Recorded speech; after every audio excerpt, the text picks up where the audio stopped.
Salaam ambapo kuna taarifa za kuingia kwa vichwa vya treni hapa nchini ambapo bado havijajulikana mmiliki wake. Mwandishi wetu Grace Kingalame amemtafuta mkurugenzi mkuu wa kampuni ya reli nchini TRL Masanja Kadogosa kufahamu kuhusu suala hilo.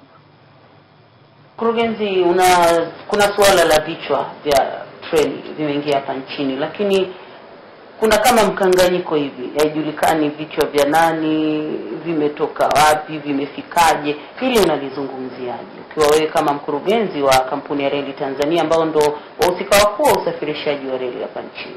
Ni kwamba unapozungumzia kwamba kuna tumeagiza, maana yake ni kwamba kuna muuzaji na mnunuaji na kuna transaction ambazo zimefanyika. TRL haijafanya hiyo transaction, wala hatujaingia mkataba wowote kusaini na mtu yoyote kutuletea vichwa. Sasa mambo mengine sasa nafikiri baada ya kufanyika uchunguzi ni jambo ambalo litakuja very clear kwamba what happened.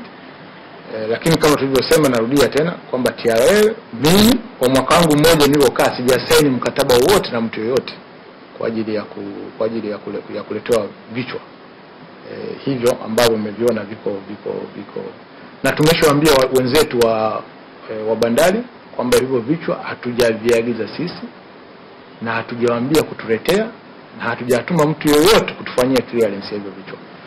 Kwa nafikiri ukweli utakuja na mheshimiwa ameshaagiza hilo jambo lifanywe kazi. Lakini mtu hubadilika, ofisi haibadiliki. Katika mwaka mmoja uliokaa umesema hakuna document yote ambayo umesainiana na mtu yoyote kuhusiana na kuagiza vichwa hivi. Lakini je, katika taarifa za awali kwenye ofisi yako haujawahi kukuta kwamba mzigo huu uliagizwa kabla hujaingia ofisini? Sisi TRL hatuna mkataba, hatujasaini mkataba wowote wa mtu kutuletea vichwa. Na pengine hata ningeweza tu kukuambia kitu kimoja kwa ajili ya ufahamu kwa wananchi. Unapofanya manunuzi makubwa, yani manunuzi makubwa sana, vichwa 11 nazungumzia ni sio kitu kidogo. Kwanza kuna kitu kinaitwa post inspection, kuna inspection report inaandikwa. Sasa before, kabla hawajaanza kutengeneza na wakati wanatengeneza, kuna kupo na sequence ya watu wa kwenda kukagua, aidha engineer, kama sio engineer wa kwenu basi mnakuwa umeshaassign watu wengine wa kufanyia hiyo kazi. Baada ya kutengenezwa kuna inspection nyingine ya kujiridhisha kwamba vitu hivi vimetengenezwa, vimeshakamilika, kwa mna sign kwamba vitu hivi ni vimetengenezwa based on specification, na kama kuna trial inafanyika kule trial. Then kuna certificate ambayo inatolewa ambayo ndio inaruhusu hata vile vitu kuwekwa kwenye meli. Sasa vinapofika hapa lazima tukavipokee, tuangalie kile kitu ambacho kiliwekwa kule kinafanana na cha hapa.